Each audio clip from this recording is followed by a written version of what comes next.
Hello, everyone. So I have my pink lady guests today. I have the moms, Mary and Dee, and I've been practicing names. I do not want to hack up their names. We have to get them correct over here. So we have Emma Pedersen, Hi. and then we have Jocelyn Gauthier.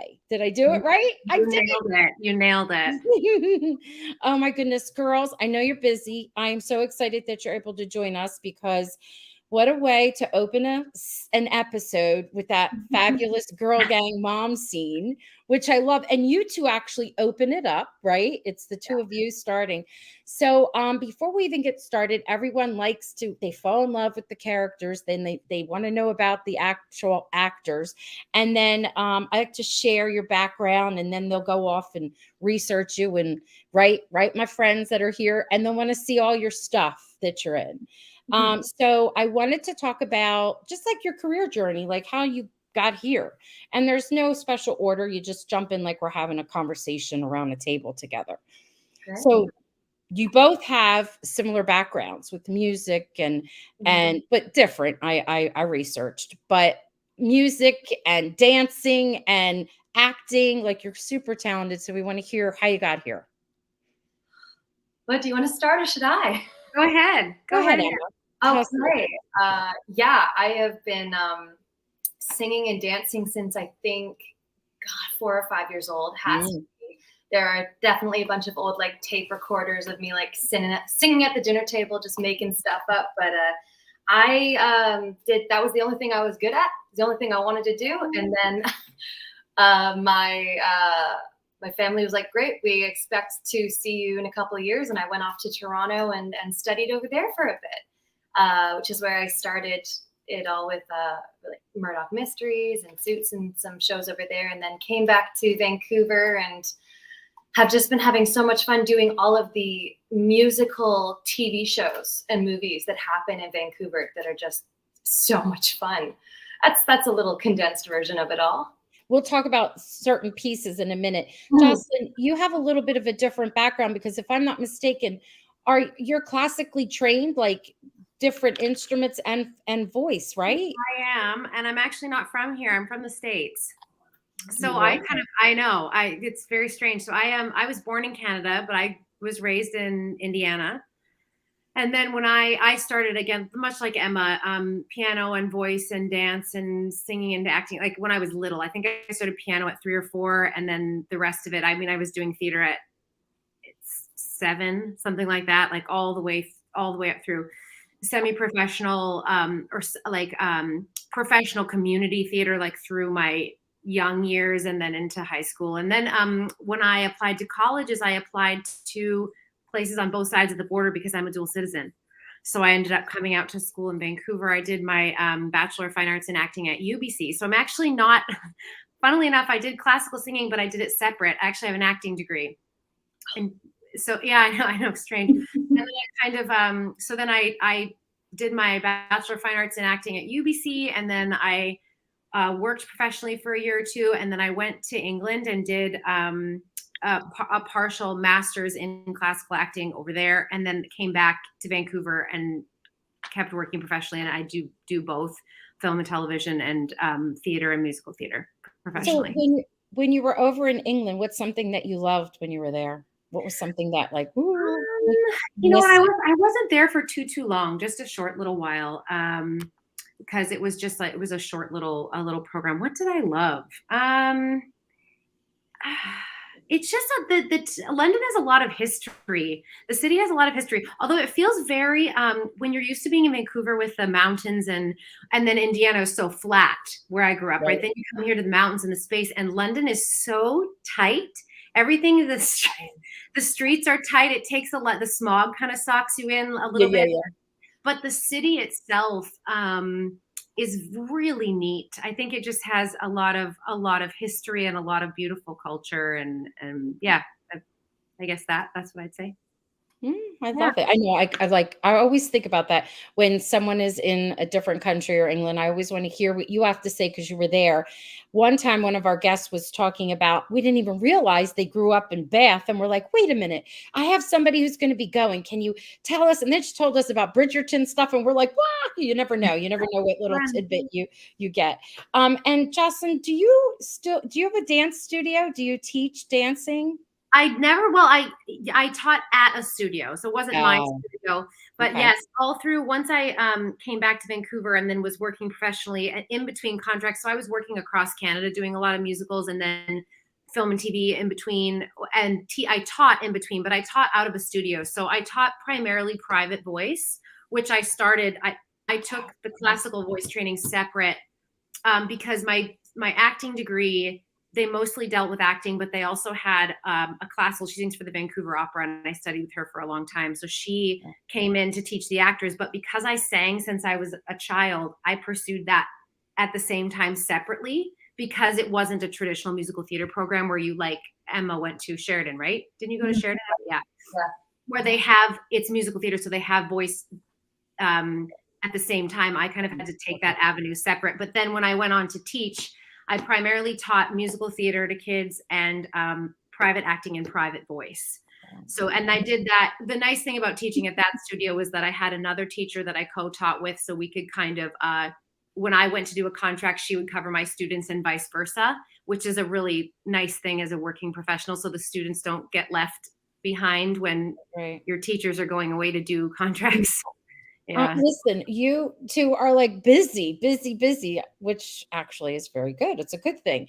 Now, Emma, I'm excited because I told you before you were in Murdoch Mysteries, which I am like a super fan of Murdoch Mysteries. It's like the second longest running TV show in Canada. First is Heartland. I know these facts because I love Heartland. And then Murdoch Mysteries. And they just wrapped up their recent season and I love it.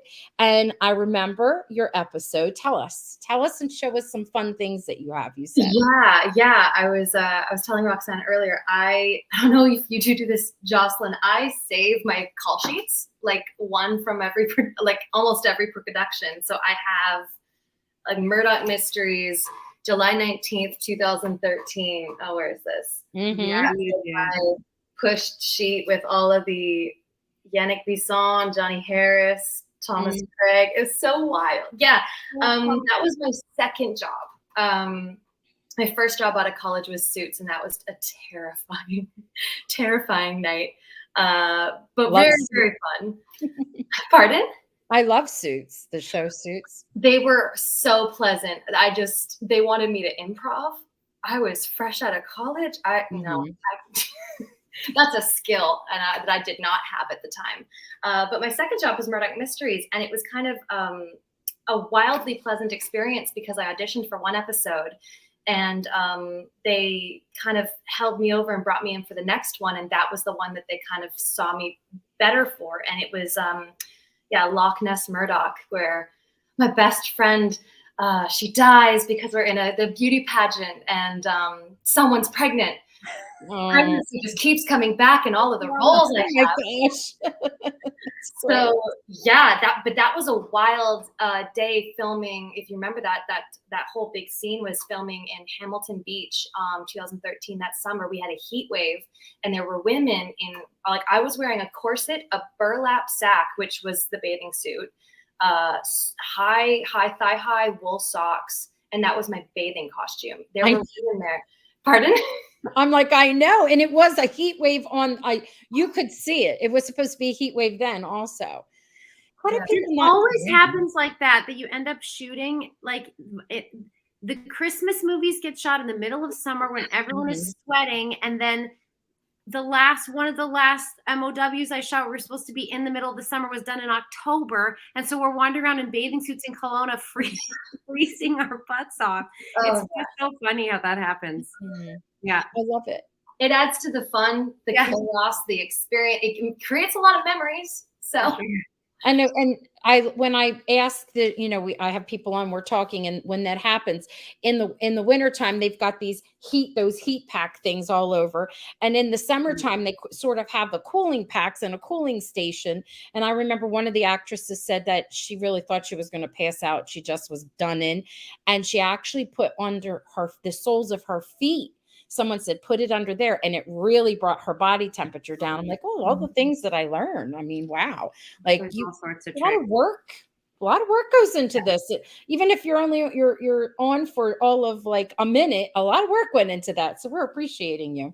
We love it. We love learning about it too. Now, both of you, we have lots of Hallmark fans over here, and both of you have been in quite a few together. When you add it all up, all kinds of goodies.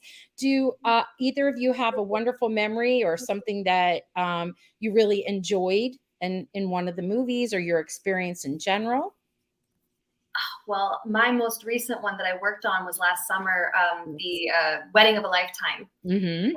That was an incredibly fun just experience because it was like Lifetimes generally have a very kind of strict structure, and like the romance stories, they're fitting into that hour and 15 minutes. Like it was so fun being on a set where the script that Jonathan Bennett had been working on was so action packed. It was like a romantic imaginary version of The Amazing Race, like something he did with his husband. And it was so cool because we just showed up one day ready to play some games, and it turns out they had these huge bouncy castles. They had this jousting tournament we had to do that they filled with like liquid chemical foam that we all had to jump around and bounce in. It was absolutely wild. And then the mosquitoes came out, but it was the best week. You did that with George, didn't you?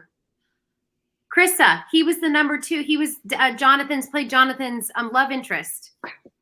George, no. This was he was married to a lady in this. Yes. Oh, this was the other one. Okay, sorry, George. Then Jonathan did like 3 of them back to back, and the third one I did with him. But the one before that, he was shooting with a good friend of mine from Toronto. I swear to you, the world is like, it's so small. You think it's so big, and then people show up.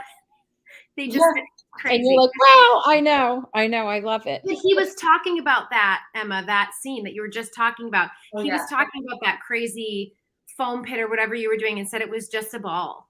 It was so much fun. And a lot of the other actors posted things on there. I realized as I was going through some of my old photos this week, I have some behind the scenes that I just have to start putting up because they're so funny.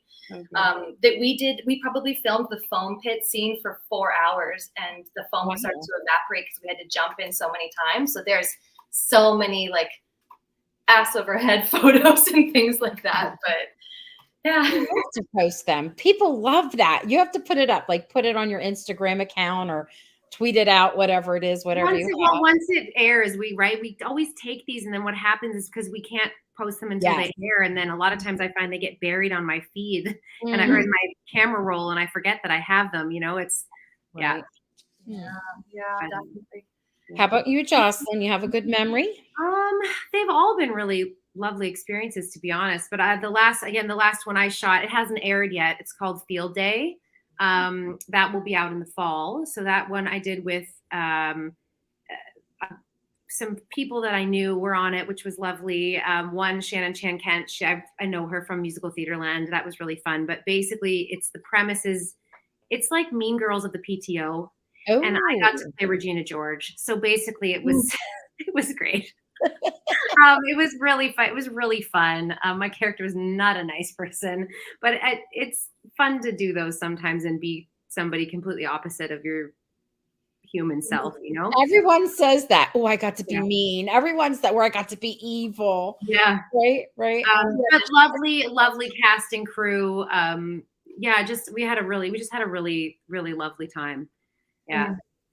I love it. All right. So then you audition. Tell us the audition process for Grease. What you girls went through. What hurdles we jumped. Would you like to go first? I don't know. Well, usually, I don't know if people know this, but we used to pre-COVID, they were starting to do self-tapes were starting to become a thing, but a lot of times auditions were in the room. That's now pretty much gone. Everything actors do now is via self-tape, Right. which has pros and cons for sure. But so I'm assuming Emma's was the same. We got basically, so when you get an audition, just to get the audition, your agent has had to submit you to the casting director, and there's probably, what would you say, Emma, 500 maybe? Nowadays, let's say 1,000 because it's all wow. Yeah, it's all over. Okay, so submissions. Of those people, they're going to see maybe what, 100 tapes? Oh, wow. I don't know. I'm spitballing numbers here. I don't know. They might now, with being online, they may have the ability to see more. So I'm not sure. But just to get the audition, they have to wade through the pool of submissions, and then you may not even get the audition. Then you get the audition from your agent. Then you send a tape. Okay. Sometimes you may just send the tape into the abyss, which is 9.5 times out of 10. You send the tape into the abyss and you hear nothing. And that's why you just have to, you keep at it, and eventually something will happen. So we sent our tapes in, and then we got what's called a pin from the casting director, which means you're shortlisted for that part. So now they've got it down to say 2 or 3, maybe 4 people. And then eventually you find out. Sometimes I've been pinned several times and not gotten the job, so that they may release you for what. And most of the time, though, it hasn't. This is the thing. It rarely has anything to do with you. There's so many puzzle pieces when I do not envy these casting directors. Their jobs are very hard. They have to look at this whole, and the creatives too, right? They're looking at the whole picture of a show, and they have to make decisions. And all 4 people could be equally as talented, and I'm sure they are. It just may come down to height or, hair color or something. You never know. So you just trust that they have a very difficult job, and I know they see a lot of tapes. So yeah, we would have been pinned, and then eventually gotten the call from our agents that we booked the part. Yeah. And sometimes there's callbacks. Sometimes they'll do, after you send in the initial tape, they'll say, okay, we're going to call you back. We'd like to have a Zoom audition. Those are happening now a lot. We did not for this production. No, I'm kind of grateful. I don't like those Zoom auditions. I get so nervous, and it's just, I love when they actually bring you in for a callback. That's nice. But I would wonder with you, Jocelyn, because I was listening to Roxanne when you talked with Callie. She said she had 13 auditions. Yes. I personally had 5 before I even auditioned for the mom number, whatever. 4 of which were one of the lead high schoolers, which was kind of like a better suited to be a mom than one of those high schoolers. They casted those women so well. But it was kind of a little exhausting during December, because that's when the self-tape process first started for us, I believe, for most people. And I spent a couple of days singing. They were having everyone do 3 or 4 scenes per character plus 1 song of your choice, and that would be a submission. And I was doing like 4 of those in one day for a couple of those roles. And then over Christmas, nothing. And that was hard. Waiting was hard because everything was shut down. Yeah. And then suddenly, right, I think it was 2 or 3 days, like January 3rd, they're like, oh yeah, no, episode 2 is happening, and you're singing with the moms, and it's going to be spectacular. So. And so, okay, so how long did that scene take to film? While you're doing that, I'm gonna add something. It's gonna make us all smaller, but I wanted to just show everyone. I just have just there they are. Like, how long does this scene take to film? I think I forget who it was I talked to about this. Jenna? Yes, Jenna. And we realized, well, I don't know if everybody saw that. If you haven't, go see that. It's underneath Pink Ladies on the podcast. She was talking about the stage and how it was in parts, and that's how they were able to put this all together, which I may have said before reminds me so much of Bye Bye Birdie when they do that whole little phone line thing. And then, so you have to not only get the vocals, you also have to do, the dance. And then, I mean, everything, look at all of that behind that stage. That's like so amazing. It was honestly a surprise when we got there. It was so good. Yeah. I know. I love this, how they went and zeroed in all of the lips and mouths because you're gossiping and you're on. And look at the expressions that you all have. It's like amazing. It's really good. So tell us how long did something like this take? 12 hours minimum. Wow. Yeah, I think that shoot day was 16. Makes sense. And we didn't even get to Fiona.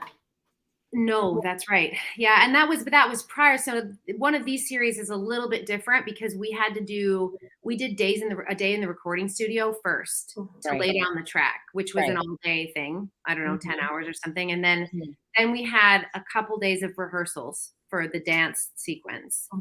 And then they brought us in the morning to film. We rehearsed in the morning for a couple of hours, and then they took us. We went to hair and makeup, and then they started each individual mom got, I don't know, got filmed for 3 hours or however long it was. And then at the very end, when we went to picture on that sequence with the big boom camera, that was at like 11 o'clock. At night? At night. And crazily enough, our wonderful director and showrunner, both of them were sick with COVID. When we filmed. They were directing on an iPad. And but they were so amazing. I really think in the casting process, as they said, look, I want you to know, she said, I feel like I know all of you. I pored over your tapes, and they really invested in the people that they were casting, and I really appreciated that. Like Emma, I was actually pinned for another role as well. And so they ended up really, I think, trying to find the best place for everybody, and no decision was made willy-nilly. I think it was really and they had such a wonderful vision and so specific, and how wonderful that they could take the space to be so creative, because there was a lot of, I remember we sat trying to get the shot of me with that cigarette. Do you remember? Yes. Trying to get that. Okay, they wanted this. What's that? It had to drop just so to land in the they wanted the cigarette, the ash to drop, but without me flicking it. They wanted it so. Oh, it's a 1 second clip. I don't know. I think we could. It's that the cigarette is in your hand, but the ash part that you're talking about. Yeah, and but we had. It was so cool. They had and it looks so neat when you see it all together. And they had such a cool vision. But yeah, I think I want to say it was like 11 o'clock, and then I remember. Those costumes were man, did they perfect vintage from the time period. Everything was thought through. They were not meant to be. Didn't have stretch material in that time. So here I am at 12:30, and the seams on my dress are starting to rip because we had done this dance number 4 times. And so the costume, they're sewing me back into my dress at 12:30 at night. It was wild. Emma, your costume was interesting. Yeah. So I knew I was going to be pregnant for it.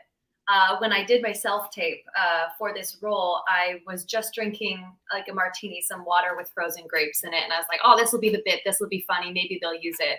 Then they were like, oh yeah, and also you will be pregnant. And I thought 6 months, that'll be good. And they're like, no, you're 9 months pregnant. You're ready to pop. You're on your knees, scrubbing the floor. Good housewife style.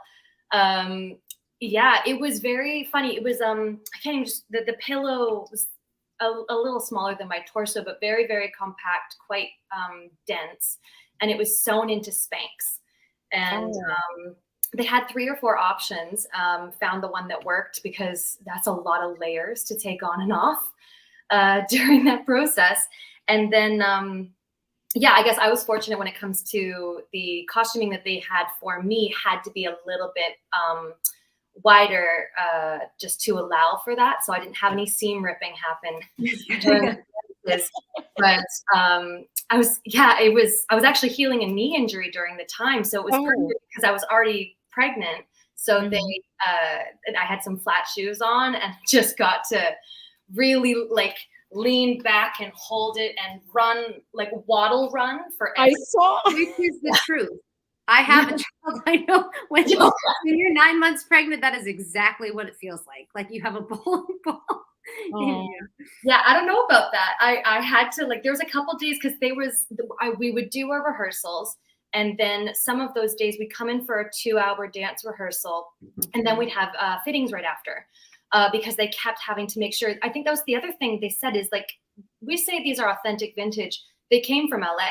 there's only 2 copies of each dress. Yeah, And it's basically just a safety just in case something horrible happens to the first dress.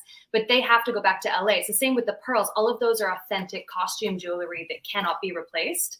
So it was very like, you eat everything like this, just terribly careful. I had my parka on the whole time. I just would zip it up to here. It's like, I'm gonna eat with this bib on here. Yeah. But I quite enjoyed the first few days wearing that pregnancy belly. And then one day we had to do a 2-hour rehearsal, and then I had a 2-hour break before my fitting. So I was like, I'll just get used to it. I'll wear it. And I wore it to Starbucks, and people kept opening doors for me and letting me sit down first. It was very nice at first. And then I just started feeling like, oh my God, I'm lying to everyone. This isn't the real me. I had to get it off of me. I was just too in character. Yeah. No, I love that. That's funny. And you did a good job with holding your belly and moving around. And all I could think of was, how did you do it? Didn't it like hurt your back? And then you're bending down and you're running, like grabbing the phone. I don't know. I was in awe of people that didn't even have that kind of a costume on. Like, I don't know how you did it. It's wonderful. Well, to be perfectly honest, it was actually quite comfortable. I was playing into the, like, there's far less weight to it than I'm assuming having a child, having the actual water weight body in there. But for me, what I find the most uncomfortable in general when filming is always the specific bras you wear for vintage clothing are vintage, and they just dig in the most uncomfortable ways. And it just like, and then you add to that, we didn't have to deal with this time, but usually you have a very hot metal mic pack in your pocket or on your thigh.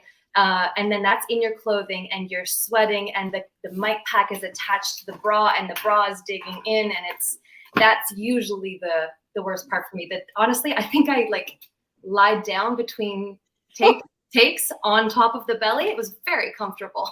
Well, that's a good thing. The whole scene is my favorite. I love it. It's my favorite song so far. I love that song. So I was so excited. I'm like, you girls, you have to come on. I want to hear what about the whole making of the mom scene. And it was very involved. I think Jana, maybe what wowed her was, she said there was like a skeleton dance crew. Like they had to learn every single dance in the whole show. And then they were there to, I was like, oh my gosh, that's pretty amazing. So a lot went into it, and we can see it when we're watching it. Are you girls watching it by any chance? Have you been watching it?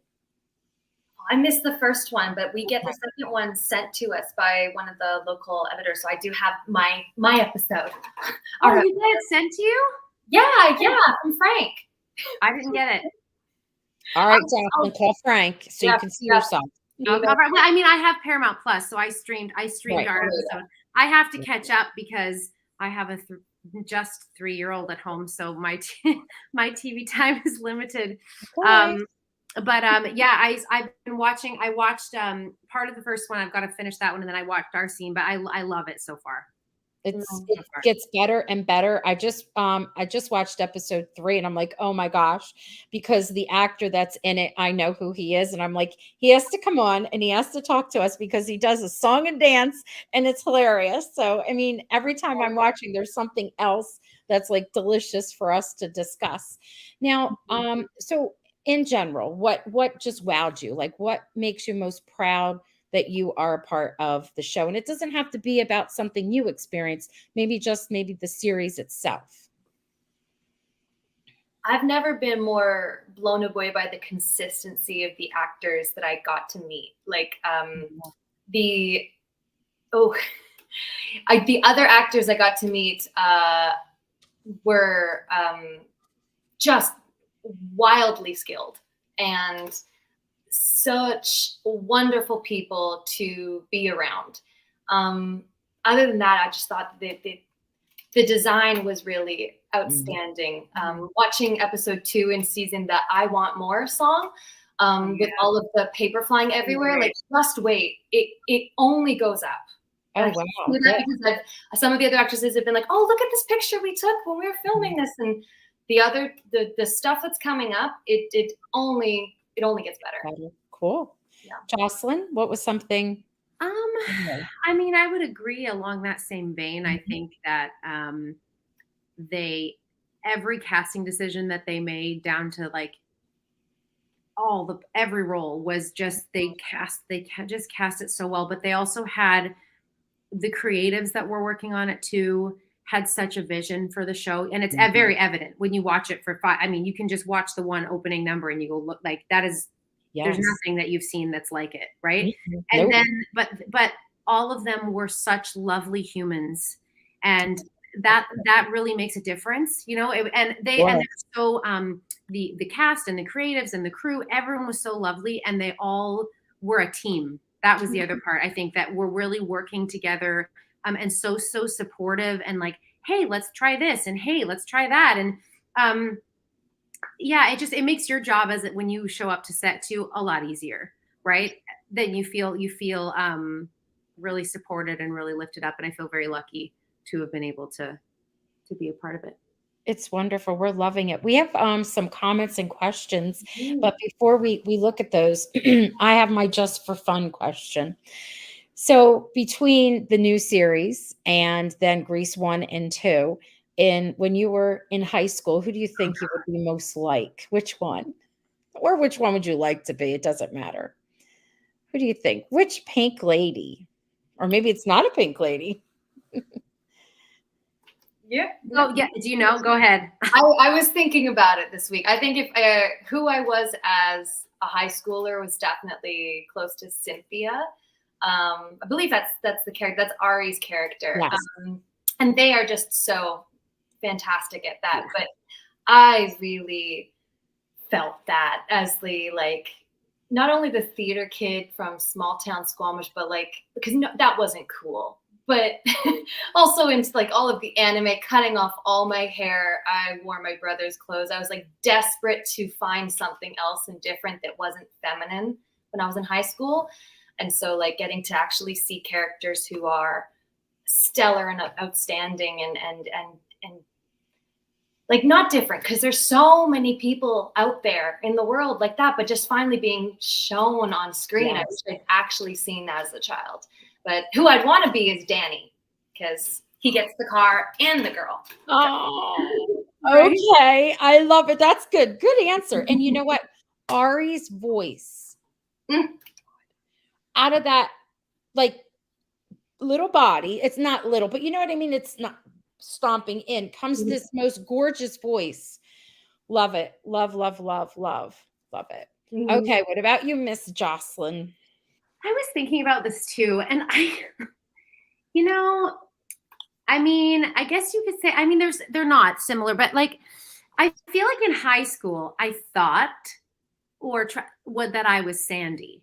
That's who or everyone thought, but she's not even a pink lady, or maybe kind of similar to Jane, who's in the band and wants to, the marching band and wants to be, but I wanted more. And I really am more, I think now I'm more I just wanted to break out of that mold a little bit and not, I think I had not bad girl. I shouldn't even say that. It sounds like a bad connotation. I had more strength than I wanted to. Do you know what I mean? Yes. I'm more of an edge than I wanted to. And it's so great now that I've realized that about myself, and that's truly who I am. And because they're kind of a little bit stereotypical, but they're not especially not in this series. This series, you see how complex they really are. And if I'm not mistaken, Sandy never becomes a pink lady. Don't in the end they kind of maybe at the very end.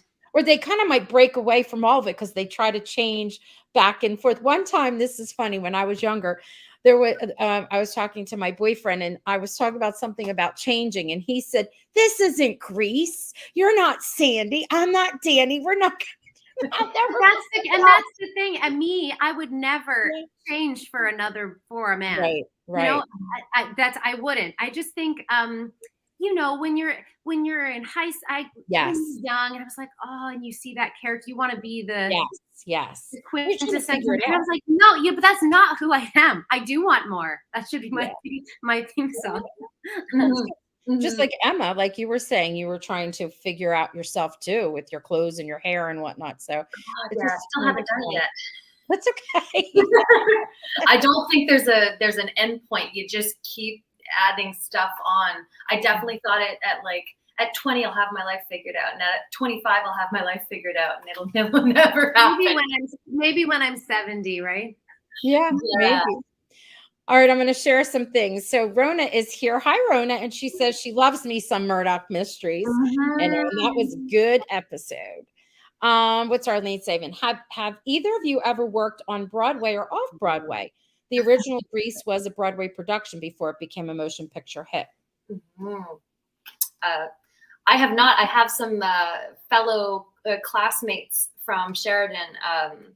That I think it was the 2014 or 2015 graduating year. There's a couple of them on and they are good. No, I've never been on Broadway myself. No, you never know. You never know. No, you never know. I mean, Canada is doing their first production of Six coming up. There's a lot of other touring stuff, and you never know what's going to end up back on Broadway or back at like the Toronto or the Elgin or something like that. Like there's always a future. Yeah, I'm getting back into theater myself right now, so I certainly have to be like, okay, I think this might be a good avenue for a little while. You never know. Jocelyn, how about you?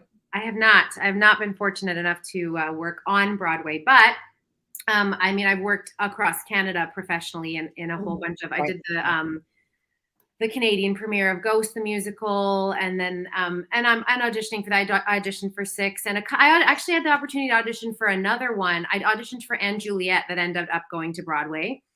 But I haven't been on Broadway. No, but working professionally and auditioning for maybe someday. You never know. Yes, yes, and we're putting it out there. Christina said, were you both big fans of the Grease movies? Oh yeah. We could tell by your answers that you just shared. What were you going to say, Emma? It looks like you're going to say something. I just remember thinking, like, I liked it. I liked the energy of it. And I remember having such like good feelings for it. It was like a good, fun time thing. And then I saw the sequel. And I was like, this is a train wreck. And I love it. It is. That sequel is something else. I can only hope that maybe this season, I don't know, or next season, someone in this production does the who was the lead female in the sequel? Oh my God. Michelle Pfeiffer. She climbs up like a 20-foot ladder and sings on top of a ladder in leather. If only one of the characters in this show does that. And I love Michelle Pfeiffer. I love her. She's great. But yeah, I know what you mean. The first one, yes. The first movie, yes. Okay, so the second one, I know a lot of people thought that, but we still loved it. And I had it on my TV all summer long so many times that my mother would be like, no, she would shut the TV. I wasn't allowed to have it. But over next door at my aunt's house, she would let us, with my cousin, she let us keep it on, but with the volume, no volume. So you just sing it yourself. And she's like, this was a mistake. Oh, goodness. Rona, that was a fun movie. Jonathan, the one that, the wedding one that was. Glad you guys enjoyed it. Yes, it was. It was a good one. Nikki says, have either of you worked at Roundtown Actors Studio in Vancouver? No. I have not. I train at a different studio, but I have friends that train at Railtown. I tend to mix it up. I believe in variety before, making a choice. I like doing lots of different classes and meeting lots of different people. I find committing longer than 6 months is you gotta see the rest of the world. Yeah. Chris McNally's in he plays Mr. Daniels. He's in the series. Oh yeah, that guy, he's great. Yes, he's a top. Yep.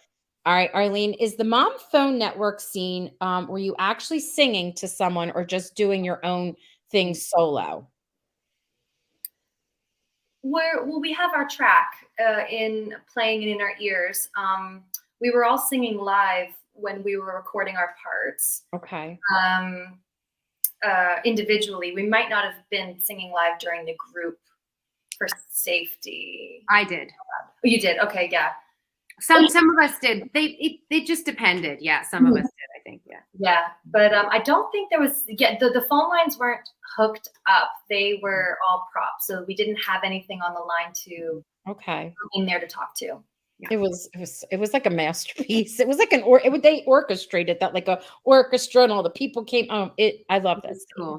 Yeah. Like the set designers and all those people, the props that they could just pull out of Crazy everywhere. It was amazing.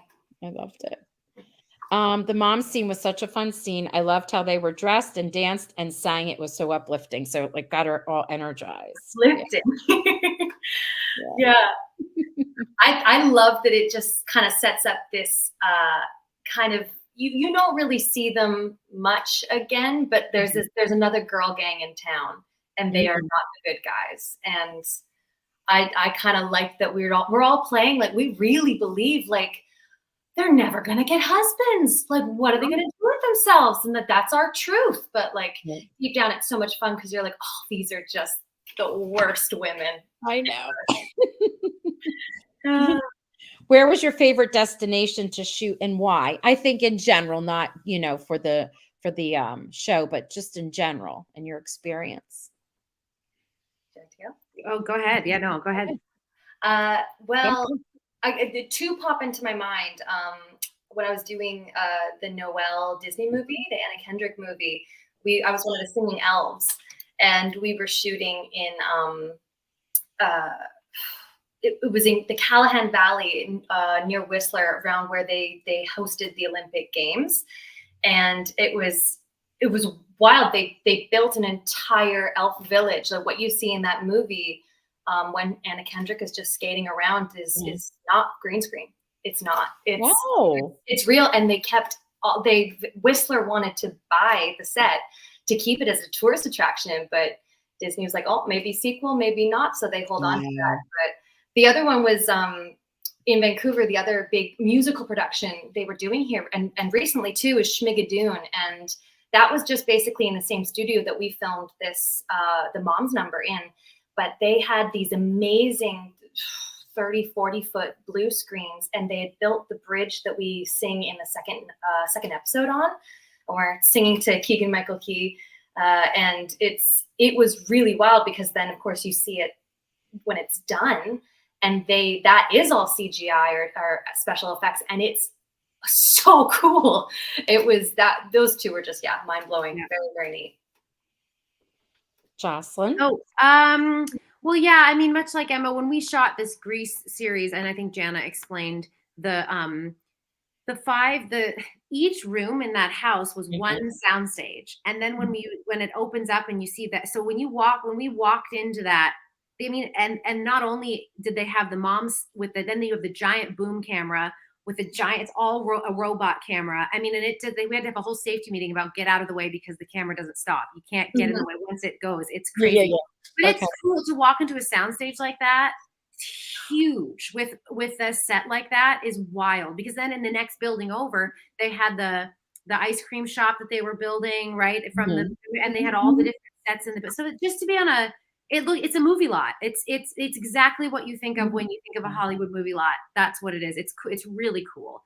And other than that, I mean, I've shot in lots of locations around Vancouver. I shot a couple movies in Kelowna, which, I mean, I think maybe to me, because I have family that lives there, my in-laws live there, so it's not as exotic to me.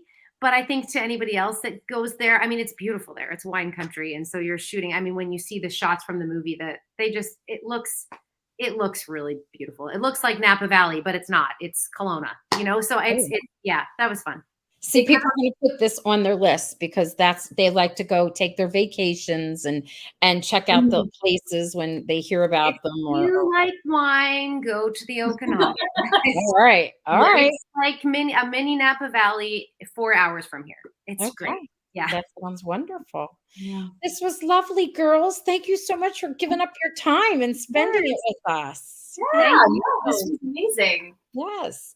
All right. Well, we'll be watching and looking for anything else that you're in. I'm telling you, they're going to go back and look up the movies and want to see you. They're going to go find you on Murdoch Mysteries. They're going to find you wherever they can and in the Hallmark movies. Yeah, keep watching Grease too. You never know. Oh, we will. Absolutely. All right. Thank you so much. Thank you. Thank you. Bye. Have a good night. Bye.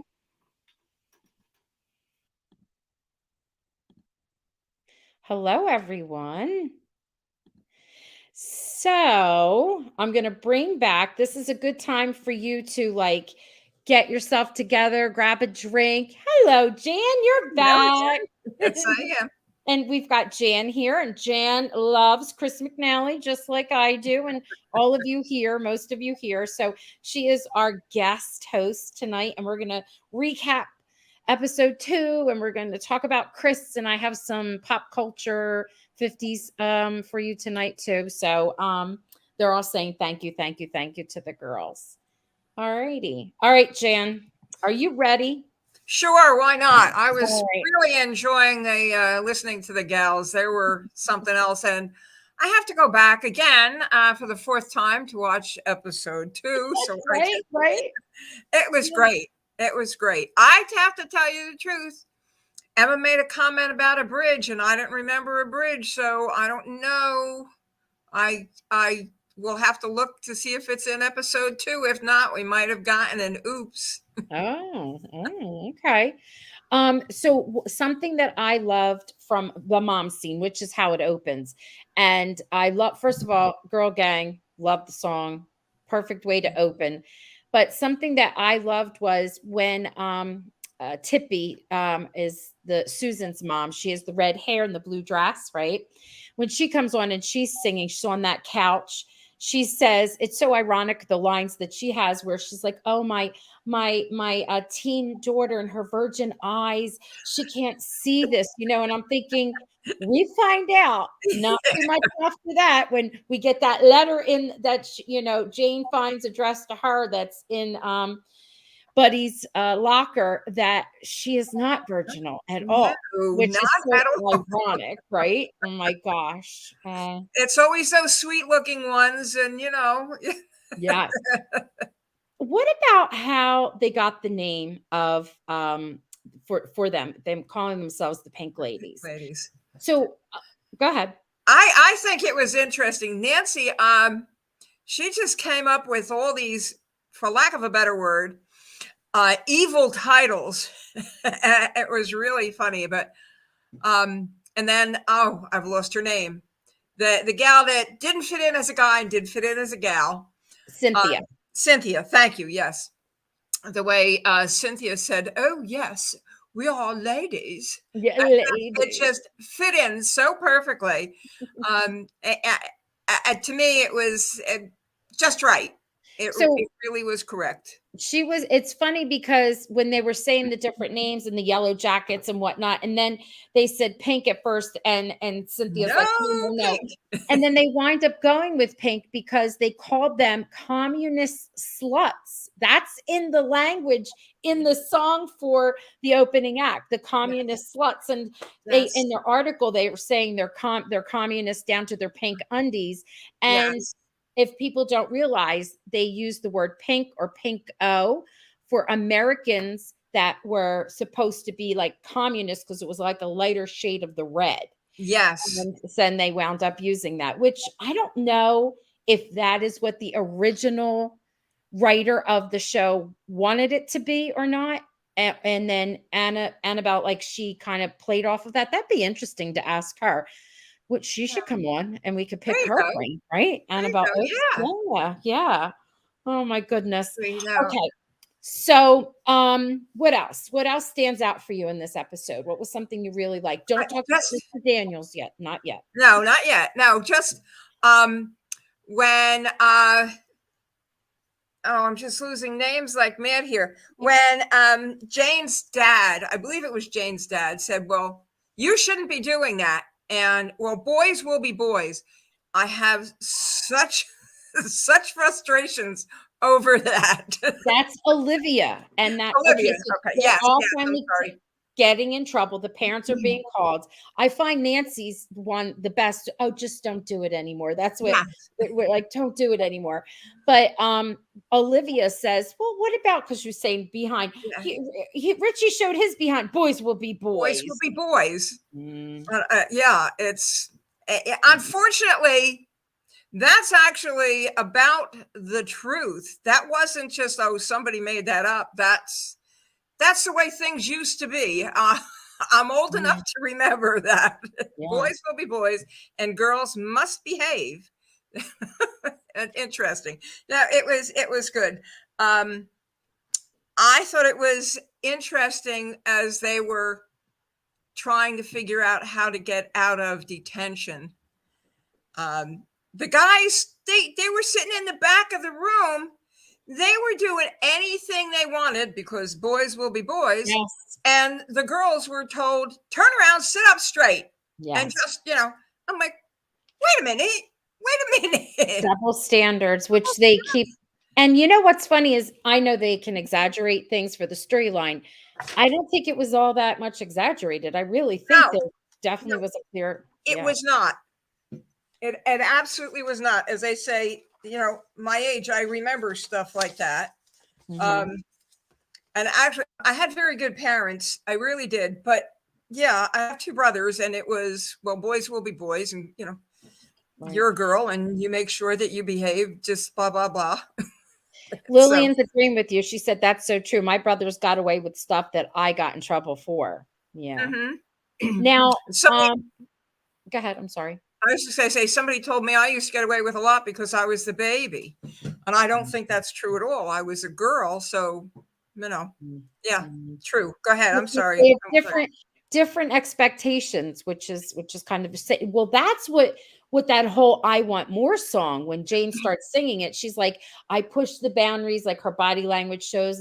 And the words were, I want more than I probably should. And I'm thinking, why? You know what I mean? Like, the whole idea was to almost be ashamed that you would want more, or to think that you were going to go to college and be anything that you wanted to be, like it was almost selfish for her to think like that. I so love the part where she's after that song. I don't know if it's before or after it. I think it's before, when Buddy says, I really do. He's in the hallway. I really meant it last night. I really do love you.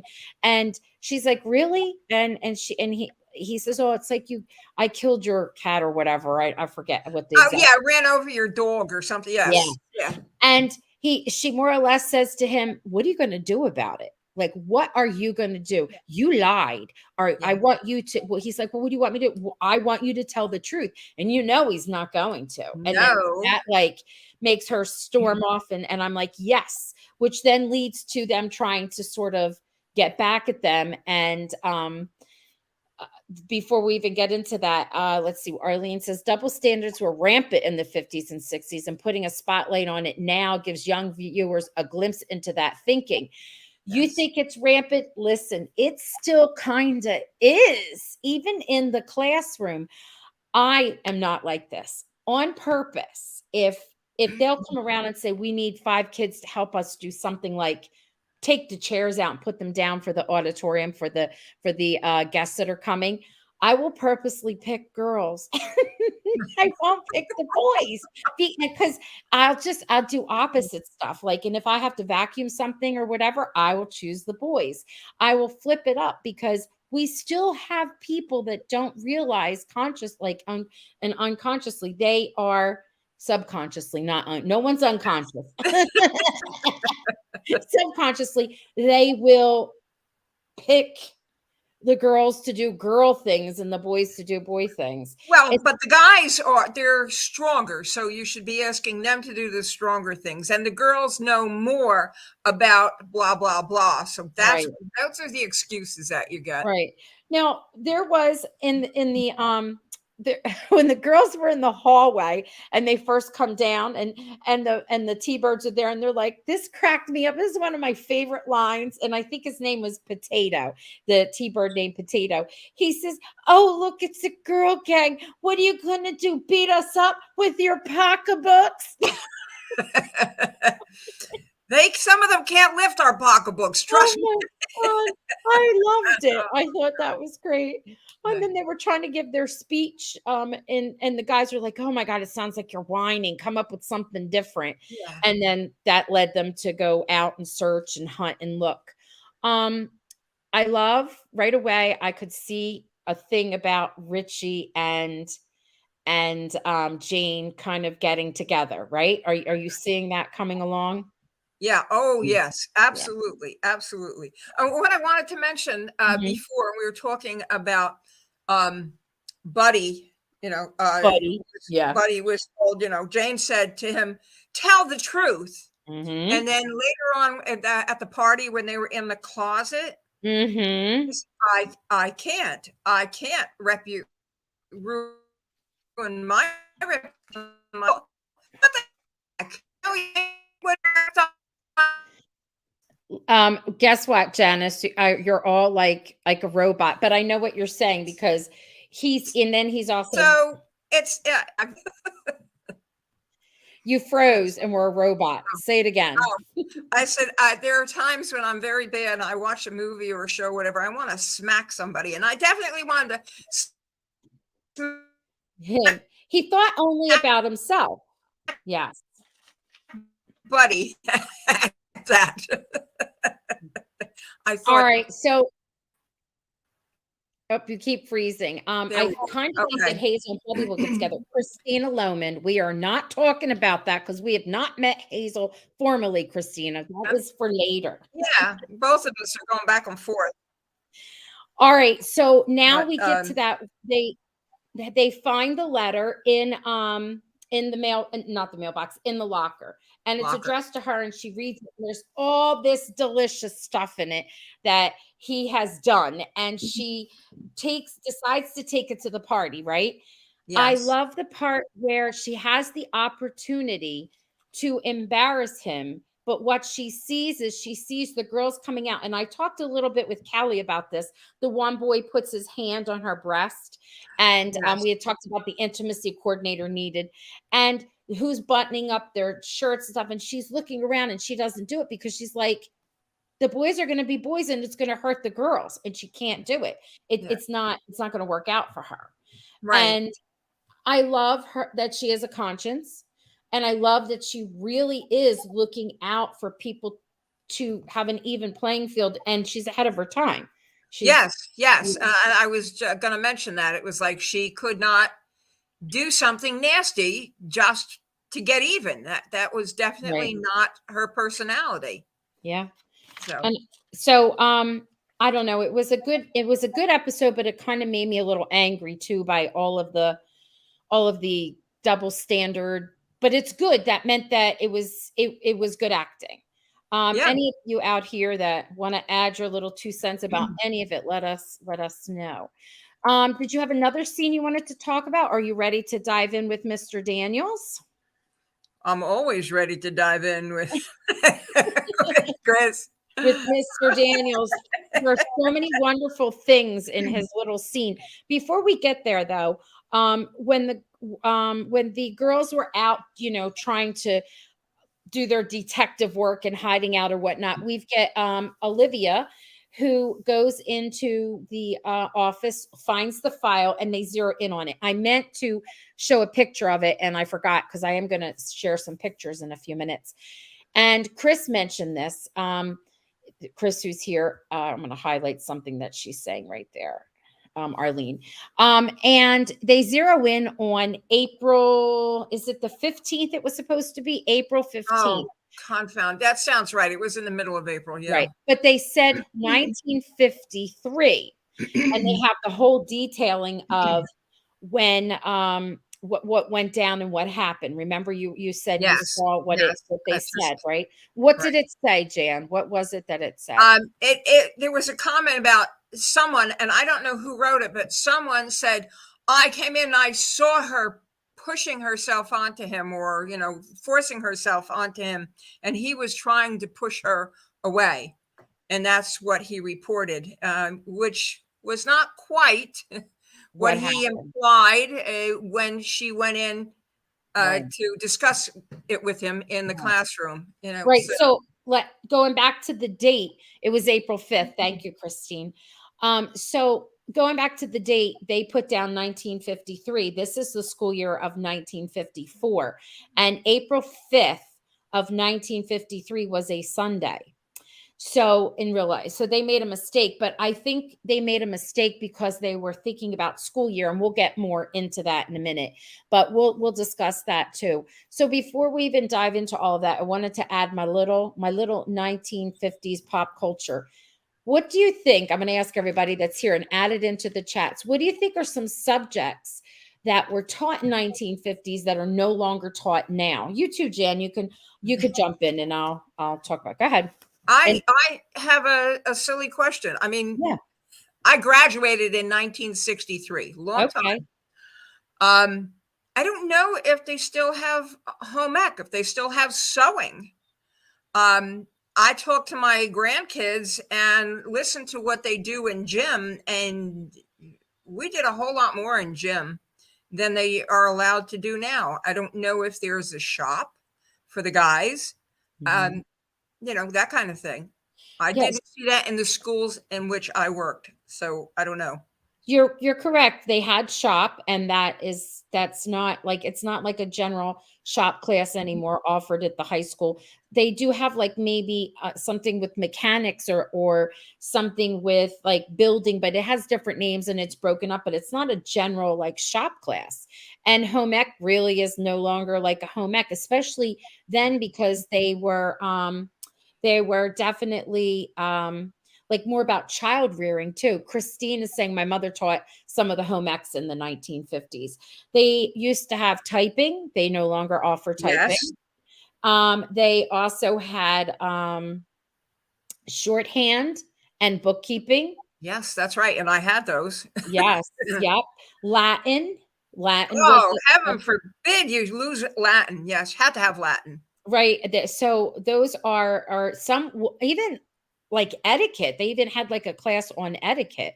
None of that is now. And when it comes to just like the use of the library, they used to teach us the Dewey Decimal System and Mhm. how to find, you had to memorize it, take tests on it. They don't do that anymore. That's gone to the wayside.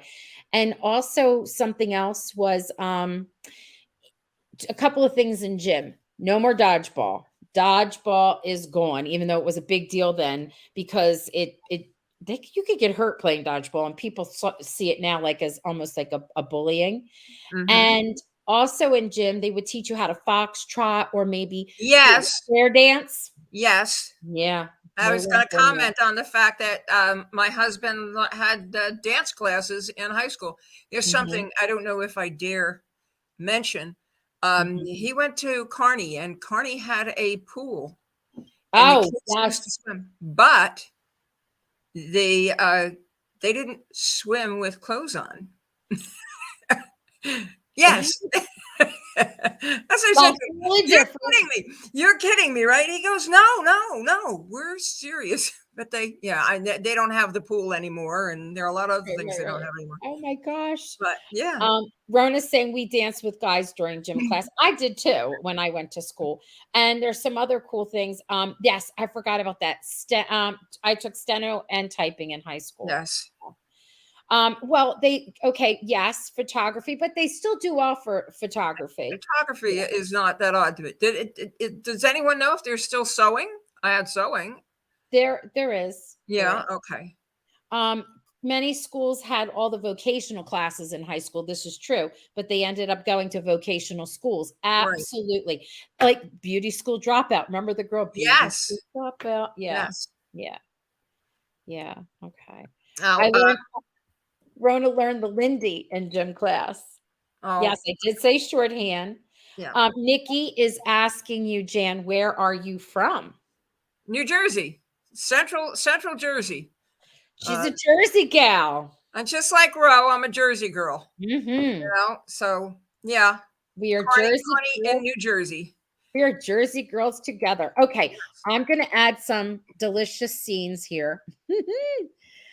We're gonna Oh, now. there we go. This lovely edit, it's gorgeous, is Christina's and Christina Loman's, and I'm using it. So now we're gonna do our spotlight on Mr. Daniels, and he has a wonderful scene in episode 2. And if you really analyze it and pay attention to it, you get to see, and I'm not just saying this, you get to see what an amazing like not method. I don't even know what the word would be, but an amazing actor he is, because in that short scene, the actual character, Mr. Daniels, goes through a whole host of emotions, and Chris does it all with his body language, his hands, and his facial expressions. Facial expression. Oh, those eyes to me just said it all. I'm like, Yes. wow, don't you think you're hot stuff? Well, when she first walks in, okay, and he looks up, he looks at her, and he's a little bit stunned to see her, right? Yep. And when he gets right up and he stands next to her, he's got his hands in his pockets. He's got this like look on his face, you know, and then she attacks him. Do you know what I mean? She's like, "What did you do? I read what you wrote. You hung me out to dry, kind of thing. You said I came on to you." And then his whole body language changes. His hands go into his hips, then into the front of him. He gets like this smirk, which I'll show you, on his face. And then he starts saying, at first he says, I had to, I would have lost my job. Right. You know, but then he gets a little angry, but he doesn't show his anger. He's got that little cocky smile on his face. Yes. And he kind of is condescending to her and sort of says like, well, you're the one that put it all in your mind. I was just helping a star student, you know, which is like, but you asked me to stay, you know? Yeah. It was. Interestingly enough, when I was a senior in high school, we had a young English teacher, and I think he had the same attitude. I don't know that he was particularly friendly with any of the gals in school, but yeah, I mean, Chris played it. In my opinion, of course, I love him anyway, but he played it so beautifully and so accurately. Yes. Yeah, it was just right. It was like, well, I'm not going to get myself in trouble, and you'll be out of here in a little while. And right. Yeah. But when he first sees her, that's not his initial reaction. His initial reaction is he runs over and I think it's the first time, because he's watched her. They've had whole conversations without having conversations in the first episode, but it's the first time where they've actually had a chance to talk to each other. And this is where I think the mistake is in the script. So, when she says, well, I was locked up in my room all summer long. Right. So technically, it would be in her junior year, her 11th, when she was in 11th grade, it would have been April 5th, 1954, not 53, because the new school year is not one whole year away. It's September. So that summer she's locked up. Now it's September and they get to see each other. What is it? The first week of school, the second day or whatever. So it's still 1954. And then the date would make sense. So they have a little faux pas there. But when he first I don't know. How are you all feeling? Did you feel like when he first saw her, he kind of was happy to see her, you know, like he was excited, but then when she was so aggressive, he put up that wall and he became a jerk. Yeah, I can see that. He thought maybe he was going to be able to continue on where he left off initially, and then I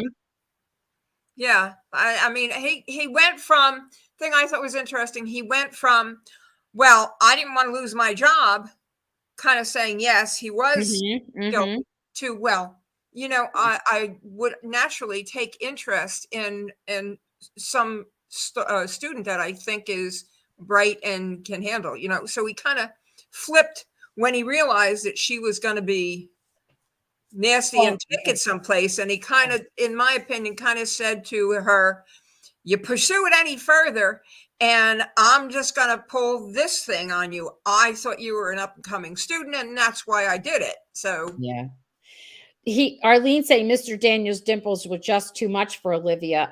They're projecting an appearance that Olivia may have had a crush on Mr. Daniels or mistook his attentiveness, and that is so not what happened. Because he also makes her start to question herself, and I'll show you those pictures. She sort of gets this look on her face, and he is so playing a mind game with her, which unfortunately we don't want to even have to use the P word like pedophile, but that is exactly what happens. Like they make you build you up and then make you think it's, especially someone who's narcissistic, make you think it's all you.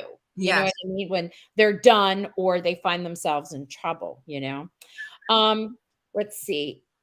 Nikki's saying it's gaslighting, making her believe that she is wrong. Yeah.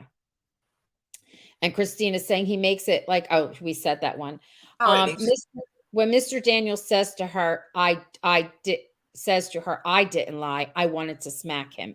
Exactly. So I'm going to show the next thing. So now once she's had her say and she went at him, his whole facial expression changes. See it now? Yeah. There's no innocence there. It's like a smirk, like, and she kind of looks down to the side and she starts, see how she's questioning herself now? Yeah. Yeah. And And just, I agree with you. It was like, wait a minute, I could not have taken that wrong. Could I have? No. Yeah. Yeah. No. And it says, looks like Chris has a dimple in his chin as well as his cheeks. Yes. So, all right, Jan, you're going in and out. You'll come back. Okay. So back to this. I know we're in and out. Love in that one scene, all the emotions that he had across his face and his body language. He went from sweet guy to, you know, predator. Yeah. Look at that. Yeah. I mean, you know how often all of his fans have said they think he is such an excellent actor, and I've commented about his ability to express himself with his face alone. Yes. He's, you know, the talent that he has. I don't know if it was learned, or it's just natural, but I think he's very good. He is. He's very good. Oh my goodness. So this has been lovely. Did if anybody want to talk about anything else that happened in the episode that we may or may not have covered? You too, Jan, anything? I want to ask a question. Maybe all right. Somebody else can explain it to me. Okay. The girls, when they were still at the party, okay, they decided they wanted to go back. And everything just kind of went in reverse, and we don't want to deal with the boys. Right. Again, I'm old, but I really don't think at that age, any of us gals were saying, I don't want to deal with any of the boys. I don't want to have to worry about blah, blah. It just kind of, I didn't understand it, I guess, because it just didn't sit right with me. You didn't think that the girls would say they didn't want to deal with the boys? They didn't want to be with boys. They just wanted to didn't want to have any boys. They didn't want boys to be around. They didn't want to do anything with the boys. They just wanted to be the girls. I think they wanted a party where they could just be themselves and hang out. And like, that's why they put them as a big pajama party and they put them in those costumes. And that's not what the party was, because that would be too babyish. They're supposed to want more. They're supposed to want, but when they are with them, look what happens. Yeah. Like they get taken advantage of. I think that's what it was. Like they could almost have a really good time without all of that. And I think the one person that really makes that stand out that I forgot to even talk about this is Nancy's interesting. And I think she has a very mature mind and she's very different. And I loved when they said to her, well, maybe you are saying, oh, who cares about the boys? Because she kind of leads that because, you know, you've never been kissed. And she's like, never been kissed. I kissed them all. They did that back in junior high. I thought by the time we got to high school, we'd be totally different. We'd get beyond that. We'd be finding ourselves and rooting for ourselves. And yeah. I thought it was interesting when she said that and referred back to her previous friends. Yes. On how they did such things. And they wrote and rated them and all that. And everybody looks at her like, the stuff she says kills me.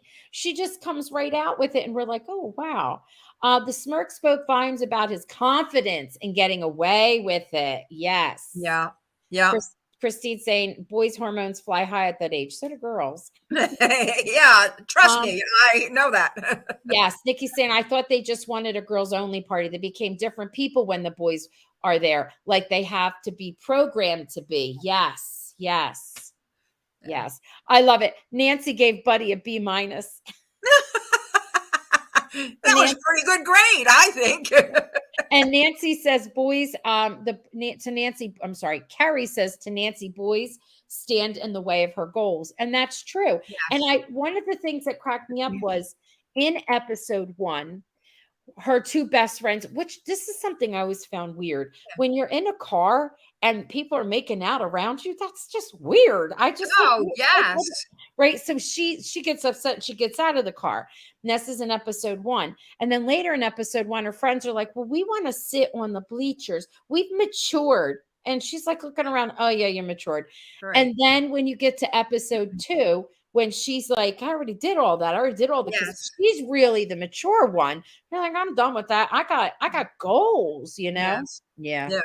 But I also thought it was interesting where I guess when things were kind of winding down, all the girls were straightening themselves out and buttoning their blouses back up.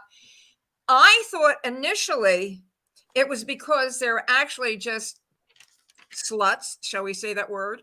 Mm-hmm. But they seem to imply later on in the script that it was because the guys had spiked the punch and kind of caught the gals at to an advantage, took the advantage of them. So I thought that was interesting. Their revenge was the best. I love it. Oh, yes. That, and if anyone saw when I was talking to Jenna, was it Cal? It was Callie. That house that they're in, that's supposed to be Dot's house. Mm-hmm. That house is real. That actually was a real house. It wasn't a set. And I thought, wow, that's kind of interesting. And I loved that they had to go down into his office and it has that red hue. Like a speakeasy or something. Yeah. And they're down there. And the girls, they make him, what did they spike it with castor oil or something like that? Oh, yes. Gosh, I know. And Cynthia cracks me up. You go caca in your khakis. Yeah. I gotta go caca in my khakis. Oh my God. It's a disaster. Oh my gosh. Arlene says Nancy has goals beyond being a girlfriend, wife, or working in the family soda shop. Yes, she does. She'll be Vera Wang. Yeah. But then again, we have to be careful because I forget. I think her parents are Japanese. She's from a Japanese culture. We get a little bit more of that in episode 3, which we will be recapping next Sunday. All right. This is wonderful. If anybody has any comments for us, this is the chance for you to add it now, because I know there's a bit of a delay. But while that's going on, I think, Jan, there were some things for you here. Somebody asked me about where Carney was. Okay, go ahead. It's in New Jersey, and it is spelled without the E at the end, Kearny. It is very Scottish. Well, it was Scottish. Now it's more of a mix, but a very old city. Some people might be familiar with Newark. It's close to Newark Airport. No. You know what? And that's my fault. I didn't get a chance to actually introduce you, other than, that you are a big Hallmark fan and you love Chris, just like most of us here do. So I forgot to do that. I apologize. I guess no problem. We had little technical errors, issues in the very beginning. All right. Okay. Well, this has been lovely. Yes. Thank you very much for your invitation. I enjoyed it tremendously. Sure. And then next week, we will recap episode 3. I am not sure who my guest is. I have things in the works. We will see. I have some ideas. All right. Good night, everyone. Good night. Take care. Good night. Good night.